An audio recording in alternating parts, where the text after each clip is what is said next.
students, how are you all? I'm sure you all are doing perfect and enjoying your studies too. So children, let's begin with our very first chapter, which is the Flower School. ये एक pome है, इसमें poet जो है वो किसके बारे में बात कर रहा है? एक स्कूल जहाँ पे फ्लावर्स पढ़ने जाते हैं. समरी पढ़ लेते हैं. Reaching the end of this poem by Rabindranath Tagore, the students will appreciate the poetic imaginary and themes of nature and imagination of the poem. They will reflect on the personification of natural elements and the fantastic idea of flowers attending school. Students will also develop vocabulary with reference to nature and poetry and practice comprehension and critical thinking through various exercises. तो ये जो pome है ये आपको एक imaginary world में तो लेके जाएगी, साथ ही साथ आपका कंप्रीहेंशन वगैरह भी इम्प्रूव करेगी. Startup, have you ever imagine flowers और trees behaving like humans? Share your thoughts. क्या आपको कभी लगा है कि जो फ्लावर्स होते हैं और जो ट्रीज होते हैं वो ह्यूमंस की तरह बिहेव करते हैं? अगर ऐसा लगा है तो आप अपने विचार दूसरों के साथ शेयर कर सकते हैं. What do you think flowers would do if they were to attend to school? Discuss with your classmates. अब पोएट ने तो अपनी इमेजिनेशन बता दी है, आप भी अपनी इमेजिनेशन क्रिएट कर सकते हैं कि अगर फ्लावर्स स्कूल जाते तो क्या होता. Now let's start the poem. When storm clouds rumble in the sky and June showers come down, the moist east wind comes marching over the hill of blow its bagpipes among the bamboos. तो यहाँ पे बात हो रही है rainy season की. जब जून में क्या पड़ती है, बहुत गर्मी पड़ती है और उसके बाद क्या होता है, मॉनसून सीजन आता है. तो यहाँ पे जो बादल होते हैं वो क्या करने लग जाते हैं, स्काई में गरजना शुरू हो जाते हैं और जो मॉइस्ट ईस्ट विंड है वो मार्च करती हुई आती है बैग पाइप्स बजाते हुए. किस पे? बैम्बूज पे. वो अपने आने का, आगमन का क्या बताती है, आपको आदेश देती है कि मैं आ गई हूँ, तो वो आपको बताती है. Then crowds of flowers come out all of a sudden from nobody knows where and dance upon the grass in the wild glee. अब क्या होता है, गर्मी के मौसम में इतनी कड़ाके की जो धूप होती है वो पड़ती है, जिसकी वजह से जो सारा पूरा गार्डन होता है वो सूख जाता है. लेकिन जैसे ही रेन ड्रॉप पूरे पार्क में पड़ती है, गार्डन में पड़ती है, तो वो फ्लावर्स ना जाने कहाँ से उभर जाते हैं, ग्रो करना शुरू करते हैं. Mother, I really think the flowers go to school underground. तो यहाँ पे पोएट अपनी माँ से कहता है कि मुझे लगता है ये जो फ्लावर हैं ये अंडरग्राउंड अपने स्कूल में जाते हैं. They do their lessons with doors shut, and if they want to come out to play before it is time, their masters make them stand in corner. अब जैसे आपका मन करता है बाहर खेलने का स्कूल टाइम में, जब आप स्टडी कर रहे होते हो तो फिर आपके जो टीचर होते हैं आपको क्या करते हैं, पनिश करते हैं. तो वही वो अपनी मदर से कहता है कि मुझे लगता है ये अपना डोर शट करके अपना लेसन रीड कर रहे होते हैं, और अगर ये बाहर जाने की ज़िद करते हैं तो उनके टीचर उनको पनिश करते हैं और कॉर्नर में खड़ा कर देते हैं. When the rain comes, they have their holidays. जैसी रेन आती है उनका भी हॉलीडेज शुरू हो जाता है. मतलब अलग अलग तरीके के जो फ्लावर्स हैं वो आपको गार्डन में देखने को मिलते हैं. वैसे कहाँ छुप जाते हैं, तो पोएट कल्पना कर रहा है वैसे अंडरग्राउंड छुप जाते हैं. लेकिन अब इनके क्या चल रहे हैं, हॉलीडेज चल रहे हैं. Branches clash together in the forest and the leaves Russell in the wild wind. The thunder clouds clap their giant hands and the flower children rush out in dresses of pink and yellow and white. अब देखो यहाँ पे poet ने इतना सुंदर कल्पना की है, जैसे हम यूनिफॉर्म पहनकर अपने स्कूल जाते हैं पढ़ने के लिए, वैसे ही उन्होंने बोला है ये जो फ्लावर्स हैं जैसे ही ये गर्जना सुनते हैं.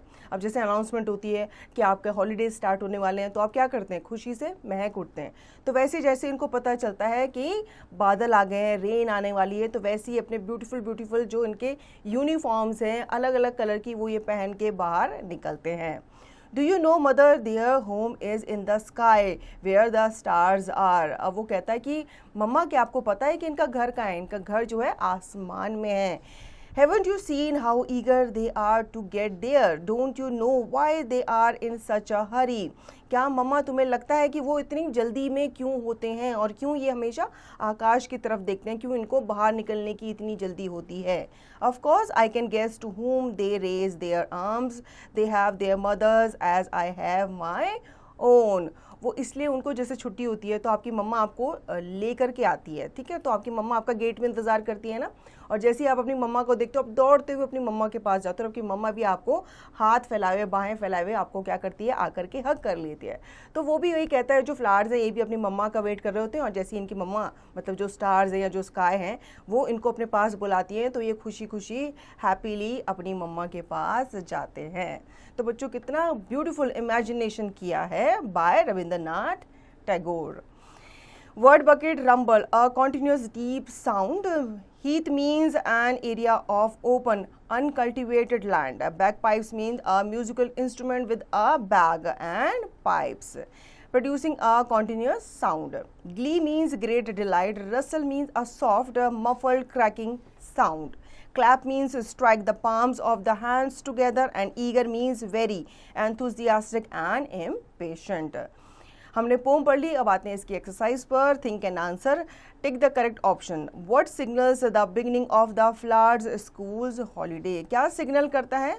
जो स्टॉर्म क्लाउड्स हैं वो रंबल करते हुए आते हैं और बताते हैं कि तुम्हारी हॉलीडे का क्या हो गया है, टाइम हो गया है, ठीक है। इसी तरीके से आप बाकी क्वेश्चंस के आंसर देंगे सही ऑप्शन पे टिक करके। हम बढ़ते हैं आगे।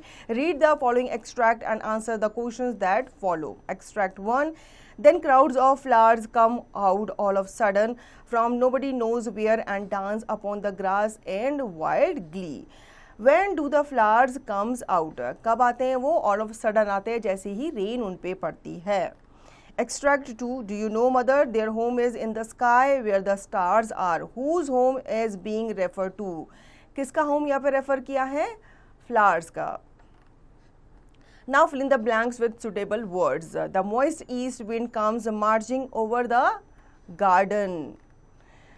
Write true or false for the following statements.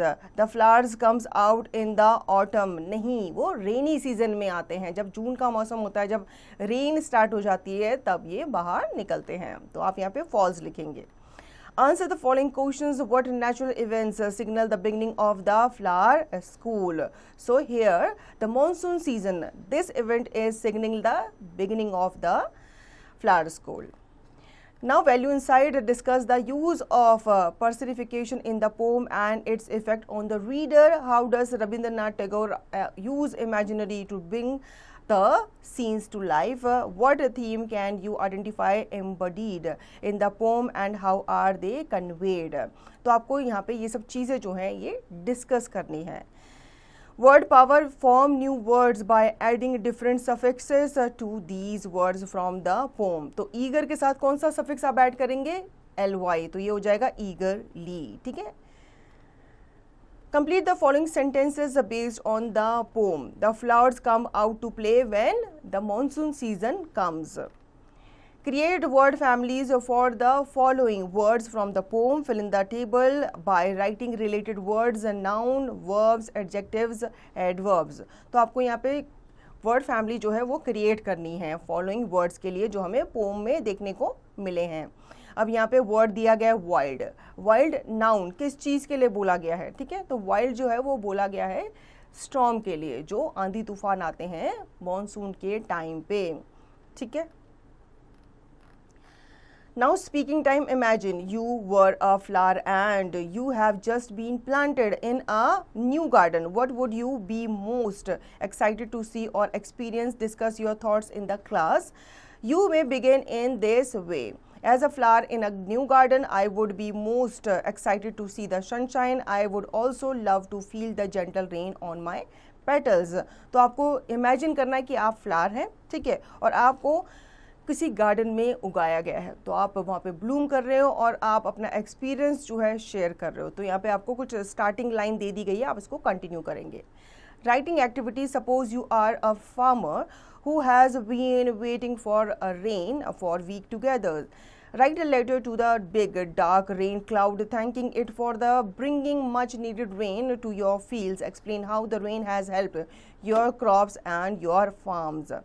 तो आप सपोज करो कि आप फार्मर हो, ठीक है, जो कि रेन का बहुत टाइम से इंतज़ार कर रहा है, क्योंकि फार्मर्स के लिए जो रेन होती है वो बहुत इंपॉर्टेंट होती है। रेन से उनके खेतों को सिंचाई होती है और उनकी फसलें जो है वो और अच्छी होती हैं।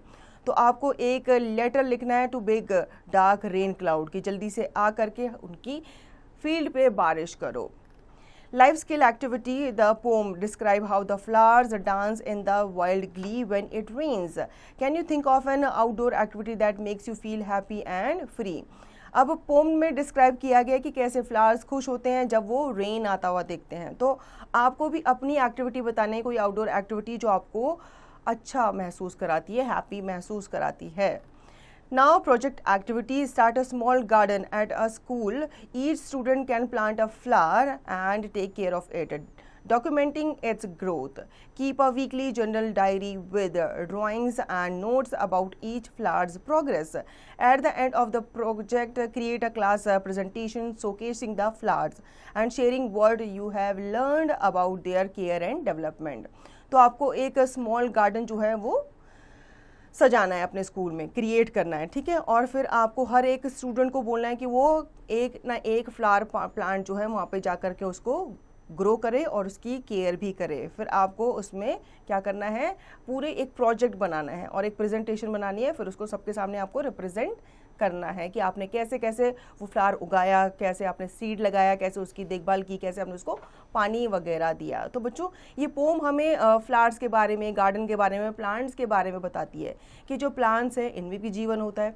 ये भी खुश होते हैं जब रेन आती है और ये भी सैड हो जाते हैं जब क्या होती है, अकाल पड़ता है, सूखा पड़ता है, धूप पड़ती है. तो हमें इनके प्रति क्या रहना चाहिए, जागरूक रहना चाहिए और कोशिश करनी चाहिए कि हमें नए प्लांट उगाएं और दूसरों को भी अवेयर करें. So children, I hope you understood the chapter very well. Now you will revise the chapter and practice the given exercise to understand the chapter thoroughly.